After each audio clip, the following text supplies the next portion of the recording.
오늘 출애굽기 6장 28절로부터 7장 10절 말씀 함께 주부를 보며 공독합니다. 시작.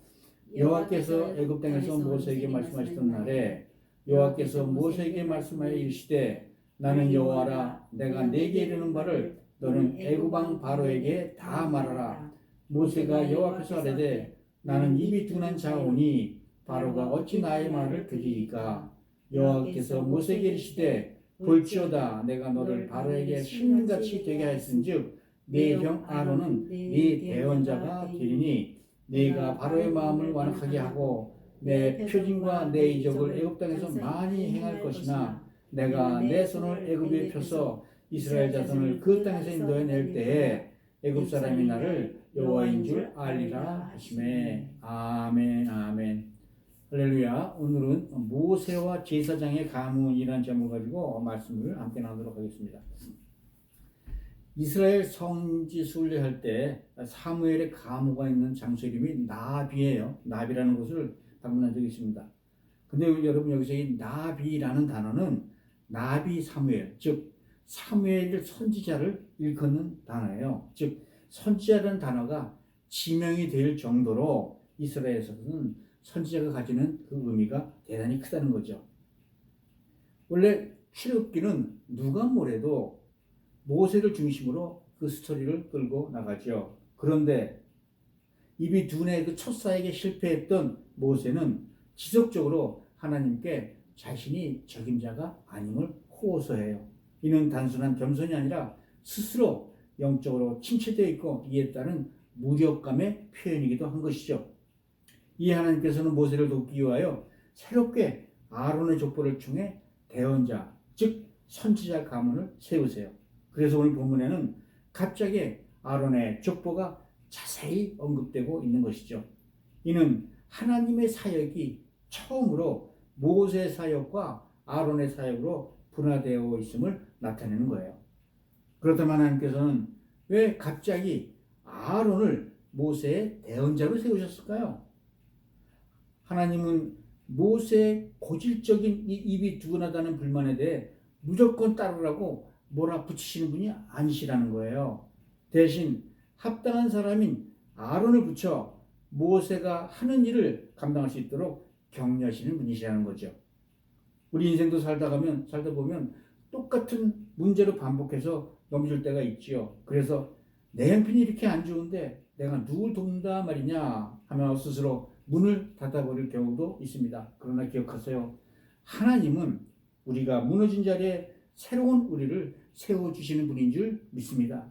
아멘. 오늘의 본문은 계속되는 모세의 낙심과 이 모세를 위로하시며 다시 부르시는 하나님의 재소명, 그리고 이 아론의 족보를 통한 권위의 확립을 통해 다시 바로 앞에 서는 영적 재무장에 관한 내용이에요. 말씀 통해 우리 안에 낙심을 깨트리시는 하나님의 강한 손을 경험하는 우리 모두가 되시기를 주의 이름으로 축복드립니다. 아멘. 먼저 본문 6장 28절부터 3절의 말씀 함께 보죠. 함께 읽습니다. 시작. 여호와께서 애굽 땅에서 모세에게 말씀하셨던 날에 여호와께서 모세에게 말씀하여 이르시되 나는 여호와라. 내가 네게 이르는 말을 너는 애굽 왕 바로에게 다 말하라. 모세가 여호와 앞에서 이르되 나는 입이 둔한 자이오니 바로 어찌 나의 말을 들으리오리까. 그런데 이 말씀은요, 하나님께서 모세에게 처음 하신 말씀도 아니요, 또 모세의 첫 거절도 아니죠. 이미 전장 12절 13절에서도 하나님은 이 낙심한 모세를 향하여 아주 똑같은 명령을 내리셨었어요. 그때에도 모세는 자신의 둔한 입을 이유로 하나님의 이 단호한 명령 앞에서도 주저해요.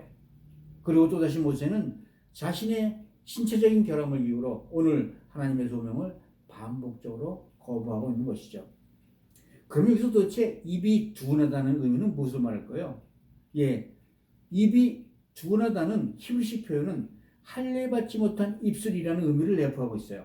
구약에서 할례받지 못한다는 의미는 하나님과의 언약 관계에서 벗어나 있는 상태를 말하는 것이죠. 그래서 그 영적 기능을 온전히 발하지 못하는 그런 상태를 비유하는 것입니다. 예를 들어 할례받지 못한 귀, 할례받지 못한 마음 등이 이 영적으로 닫혀 있는 상태를 말하는 거예요. 모세는 자신의 입술이 거룩한 하나님의 말씀을 담을 만한 영적인 그릇이 부족하다고 자책하는 것이죠. 즉 여기서 입이 둔하다는 얘기는 영적으로는 하나님에 대한 신뢰가 부족하다는 것과 같은 말이에요. 또한 이는 모세의 시선이 하나님이 아니라 자기 자신의 현재 상황에 쏠려 있음을 나타내는 말이기도 하죠. 이는 단순히 말을 잘 못한다는 정말 수수학적인 무능력을 넘어서 자신에 대한 열등감의 상징이기도 한다는 거예요. 그런데 여러분, 성경에서 말하는 할례라는 것이 무엇입니까? 나의 육체적인 본능을 잘라내는 의식을 말하는 거잖아요. 역설적으로 모세가 자신의 둔한 입을 잘라낼 때 비로소 그 입에 하나님의 말씀도 담을 수 있게 되는 것이죠. 우리도 세상 앞에서 복음을 전도하거나 전도할 때 나는 배운 것이 없어서, 나는 가진 게 없어서, 아니면 내 과거가 너무 부끄러워서 하는 이유로 입을 닫을 때가 많습니다. 그러나 하나님은 모세를 응병가로 만드시는 대신에 그 입에 하나님의 말씀을 담아 주시는 분이심을 기억하시기 바랍니다. 아멘. 사명자의 권위는 내 입의 유창함에서 나오는 것이 아니라 내 입에 담긴 그 말씀의 출처로부터 나오는 건 줄 믿으시기 바랍니다. 하나님은 지금도 세상의 지혜를 부끄럽게 하시려고 미련한 우리를 택하여 사명자를 삼아주셨어요. 성경은 고린도전서 1장 27절에서 29절에서 이를 이렇게 말씀하시죠. 그러나 하나님께서 세상에 미련한 것을 택하사 지혜 있는 자들을 부끄럽게 하려 하시고 세상에 약한 것들을 택하사 강한 것들을 부끄럽게 하려 하시며 하나님께서 세상에 천한 것과 멸시받는 것과 없는 것들을 택하사 있는 것들을 폐하려 하시나니 이는 아무 육체도 하나님 앞에 자랑치 못하게 하려 하심이라. 아멘. 그렇습니다. 하나님은 우리가 유능하다고 돈이 많다고 쓰시는 분이 아니시라는 거예요. 하나님은 우리가 하나님의 입이 되기를 바라신다는 겁니다. 내 입술의 능력이 아니라 나를 보내주신 분에게 축적을 마칠 때 그 사명자는 다시 일어설 줄 믿습니다. 모세의 이런 거듭된 거절에도 불구하고 하나님은 다시 이렇게 대답하세요. 우리 1, 2절 함께 읽습니다. 1, 2절 시작. 여호와께서 모세에게 이르시되 볼지어다 내가 너를 바로에게 신같이 되게 하였은즉 네 형 아론은 네 대언자가 되리니 내가 네게 명령한 바를 너는 네 형 아론에게 말하고 그는 바로에게 말하여 그에게 이스라엘 자손을 그 땅에서 내보내게 할지니라. 아멘. 그렇죠. 이는 모세의 입이 둔한 자에 대한 하나님의 처방이라는 거예요. 첫째로 하나님은 모세의 둔한 입 대신 그 대언자로 아론을 세워주시겠다는 거예요. 왜 아론이냐고요? 아론은 레위 지파죠. 모세의 혈육이자 약속된 혈통이 아닙니까? 이는 아브라함의 후예로 이스라엘을 세우듯이 레위 지파를 대언자로 삼으시려는 하나님의 계획이었다는 것이죠. 그러므로 레위 족보는 모세와 아론이 누구인지를 증명하는 바로 영적인 신분증이 되었다는 겁니다. 특히 모세와 아론은 레위 지파 혈통으로 하나님의 합법적인 대제자가 되었음을 이 순간에 천명하고 계시는 것이죠. 그리고 이 대언자 가문은 후에 제사장 가문으로 하나님의 모든 말씀을 전하는 위치에 서게 되죠. 그렇습니다. 모세와 아론은 갑자기 하늘에서 떨어진 존재가 아니라 아브라함과 이삭과 야곱에게 하셨던 그 하나님의 언약의 흐름 속에서 존재하는 현실의 인물이라는 거예요. 그래서 오늘 본문 6장 17절부터 25절에 기록된 아론 가문의 족보가 이를 증명하고 있는 것이죠. 이런 아론은 그 아들 엘르아사를 거쳐 손자 비느하스에 이르는 제사장의 족보가 그 연결성을 말해주고 있는 거예요.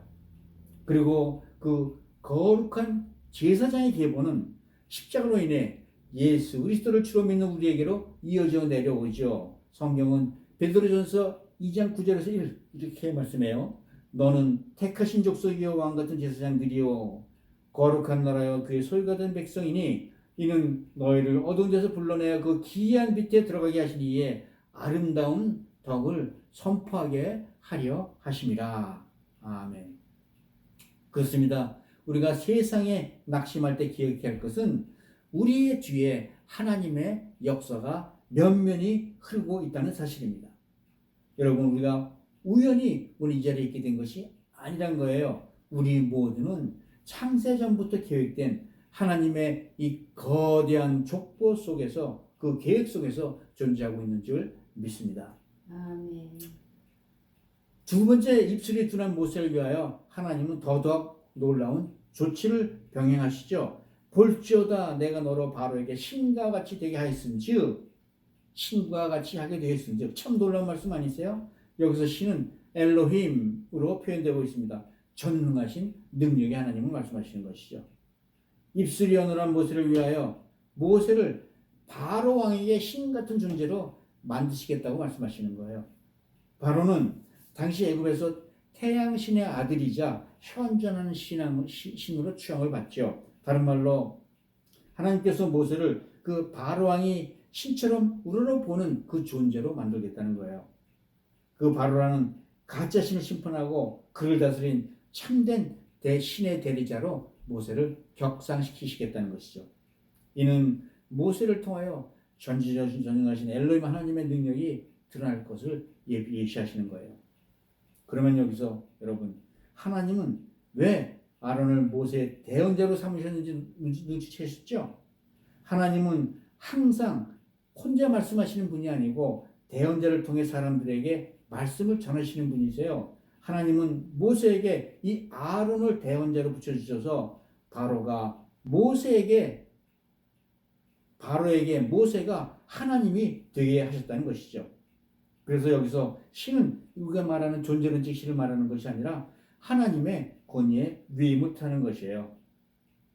그런데 사실 모세가 말을 잘해서 바로 왕을 설득할 필요 없잖아요. 하나님께서는 사실 모세가 말을 잘하든 못하든 전혀 상관없으신 분이시잖아요. 그렇지 않나요? 이스라엘을 구원하는 것은 결국 하나님이지 모세가 아니잖아요. 모세가 아무리 설득을 잘한다 해도 바로 왕이 이스라엘 자손을 내보내 줄 것은 아니라는 것이죠. 다시 말하면 하나님은 모세에게 내가 너를 통하여 말하고 행동하겠다고 말씀해 주시는 거예요. 이를 위해 바로 왕의 눈에 보이는 모세에게 하나님의 절대 권위를 부여하시다는 것이죠. 이에 모세는 아론을 대언자로 삼아 하나님의 명령을 수행합니다. 자신의 약점을 보완할 통역자를 수행하고 오직 명령하신 대로 행하며 절대 순종의 길로 나갈 수 있게 되는 것이죠. 그렇습니다. 정말로 중요한 것은 말보다도 하나님의 능력이고 그 말씀에 순종하는 우리의 마음 아니겠어요? 이것이 바로 오늘날 그리스도인들이 세상 속에서 가져야 할 영적인 자존감인 줄 믿습니다. 세상은 돈과 권력과 명예를 우리로 위협하고 우리에게 바로처럼 군림하지요. 그러나 세상 권력의 상징이 되는 이 바로왕 앞에서도 하나님의 말씀 맡은 자들은 당당해야 한다는 겁니다. 그래서 하나님은 복음을 가진 우리를 세상의 가치관 앞에서 신과 같은 존재로 세우셨다는 거예요. 세상은 우리를 초라한 월급쟁이, 힘없는 소시민 그렇게 보지만 복음을 가진 우리는 세상 앞에서 하나님의 대리자로 서 있던 사실을 항상 기억하시기 바랍니다. 아멘. 그렇습니다. 우리의 자존감은 내 주머니의 두께가 아니라 내 학력의 넓이가 아니라 내 입에 담긴 하나님의 말씀으로부터 나와야 한다는 것이에요. 여러분, 우리는 세상에 짓눌릴 그런 존재가 아니라 세상의 통치자인 하나님의 대리자임을 믿지 마시기 바랍니다. 아멘. 우리가 하나님의 말씀을 붙잡고 선포할 때 세상의 어둠은 물러가고 사단의 권세가 떠오는 줄 믿습니다. 그런데 이어서 하나님은 3절에서 이렇게 말씀하세요. 함께 읽습니다. 시작. 내가 바로의 마음을 완악하게 하고 내 편인과 내 이적을 애굽 땅에서 많이 행하게 할 것이나, 아니 바로의 마음을 부드럽게 녹여도 모자랄 판에 그 마음을 또 완악하게 하시는 것은 또 무슨 말씀이에요? 그런데 그 이후로 하나님께서는 표정과 이적을 애굽 땅에 많이 나타나게 하기 위해서라고 말씀하시는 거예요. 다른 말로 더욱 맹렬한 바로의 거부와 저항을 유도하겠다는 말씀하시는 거랑 마찬가지입니다. 바로가 노하면 노할수록 이스라엘에 오는 피해가 커지면 커질 텐데 도대체 왜 그러시는 걸까요? 그 해답이 바로 5절에 나오죠. 5절이 함께 있습니다.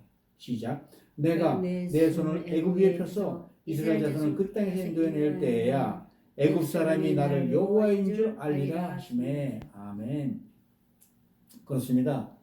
하나님의 최종 목적은 애굽 사람들에게 여호와 하나님이 누구신지 알게 하시겠다는 거예요. 이는 하나님은 인간의 완악함마저도 하나님의 영광과 심판을 드러내는 그 도구로 사용하시겠다는 거죠. 이야말로 정말 우리 인간의 완악함마저도 악함마저도 다스리시는 하나님의 주권적인 선언이 되었다는 겁니다. 여러분, 우리 삶의 문제들이 더 꼬이고 대적들이 우리의 마음을 더 강팍하게 할 때 우리는 그저 당황하지요. 그러나 오늘 본문은 그것은 우리를 괴롭게 하기 위함이 아니라 그 불가능한 상황을 통해서 하나님의 강한 손이 어떻게 역사하는지 만천하에 드러나게 하기 위함이라는 것이에요. 아멘. 하나님은 우리의 대적이 강하면 강할수록 그들을 꺾으심으로 하나님의 영광을 더 크게 드러내시겠다는 것이죠. 아멘. 이는 우리를 괴롭히는 이 완악한 환경은 하나님의 영광을 온 세상에 증명할 바로 최대의 무대가 된다는 거예요. 그래서 영적으로 깨어있는 자들은 이때가 바로 하나님이 이렇게 고통을 받는 때가 바로 하나님의 강한 손이 나타날 때가 되었다는 것을 직감한다는 것이죠. 아멘. 그렇습니다. 하나님은 내 인생에 왜 이렇게 잘 안 풀리지? 하는 의문에 대한 이 답을 지금 해주시고 계시는 거예요. 이는 하나님께서 능력이 없어서 우리 인생의 여러 가지 어려움들을 용납하시는 게 아니라는 것이죠. 만약 단지 이스라엘 백성을 출애굽시키시려 했다면 왜 40년 전에 모세를 통해서 안 하셨을까요? 아니, 정확히 말하면 모세가 필요하긴 하셨을까요? 간단하게 기적과 이적을 통해서 애굽을 소돔과 고모라처럼 심판하시고 자기 백성을 구원해 주실 수는 없으셨을까요? 아니, 하나님께서는 오늘 모세를 통해 우리에게 하나님이 어떤 분인지 더 잘 알 수 있도록 준비시켜 주신다는 거예요.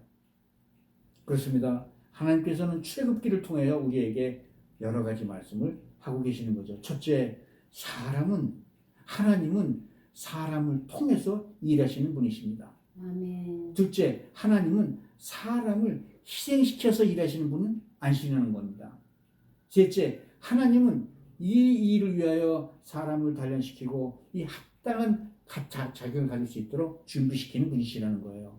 그리고 마지막 하나님은 이 소명자가 준비될 때까지 기다려주시는 분이시라는 거예요. 하나님의 강한 손은 우리의 인내가 한계에 도달했을 때 비로소 역사하기 시작하는 줄 믿습니다. 아멘. 그러나 종종 우리에게 이 과정이 너무나 고통스럽고 힘들고 더딜 때가 있죠. 그러나 하나님은 오래 참으심으로 우리를 기다려주시고 훈련시키시는 분이세요. 그리고 아론을 모세에 붙여두듯이 마가를 베드로에게 붙여두셨듯이 디모데와 디도를 바울에게 붙여두었듯이 지금 우리에게 가장 합당한 사람을 준비시켜서 붙여주신다는 사실을 기억하시기 바랍니다. 시간이 지연된다고 하나님의 응답이 더디다고 사람의 계산과 사람들의 방식으로 돌아서지 마시기 바라요. 그 시간 하나님께서는 우리에게 또 어떤 훈련을 시키는가를 볼 수 있는 눈을 가지시기 바랍니다. 그리고 그 시간 하나님은 나를 위하여 또 다른 한 사람을 어디서인가 준비시키고 계시다는 사실을 믿으시기 바라요. 이 긴 여정을 통해 비로소 하나님만이 우리 마음의 중심으로 자리 잡을 수 있으신 줄 믿습니다. 이렇게 하나님을 온전히 신뢰함으로 하나님이 쓰시기 합당한 사명자로 세워지는 은혜 누리시기를 우리 주 예수 그리스도의 이름으로 축복드립니다. 아멘. 이제 말씀을 맺죠. 혹시 우리 중에 나는 뭐뭐가 부족해서 하나님을 할 수 없다고 주저하시는 분이 계십니까? 모세 입술에 드러냈던 것 같이 사도 바울에게도 몸의 질병과 육체의 가시가 있었어요. 그러나 하나님은 그런 치명적인 약점을 가진 모세와 바울을 통하여 굉장히 놀라운 일들을 행하셨죠. 그렇습니다. 하나님은 우리는 약하지만 하나님은 강하신 분이세요. 그런 하나님을 신뢰하시기 바랍니다. 그래서 아멘. 바울은 고린도후서 12장 9절에서 이렇게 고백해요. 나에게 이르시기를 내 은혜가 내게 족하니라. 이는 내 능력이 약한 데서 네가 온전하여 짐이니라. 아멘. 우리 주위에는 바로 왕처럼 완악한 모습으로 우리를 공격하는 일들이 왕왕 벌어지죠. 그러나 실망할 필요는 없습니다. 오직 하나님과 함께 하시기를 구하시기 바랍니다. 그리하면 전능하신 하나님께서 우리와 함께 하실 줄 믿습니다. 아멘. 그 하나님께서 모세를 바로 왕 앞에서 신과 같이 되게 하셨듯이 저와 여러분에게도 그렇게 하실 줄 믿습니다. 아멘. 오직 하나님 말씀에 그대로 순종하면 하나님의 놀라운 기사와 이적을 경험하게 되는 줄 믿습니다. 아멘. 우리의 그 부족함을 하나하나 채워주시며 우리의 갈 길을 하나하나 준비해 주시는 하나님과 함께 하시는 은혜 누리시기를 우리 주 예수 그리스도의 이름으로 축복드립니다.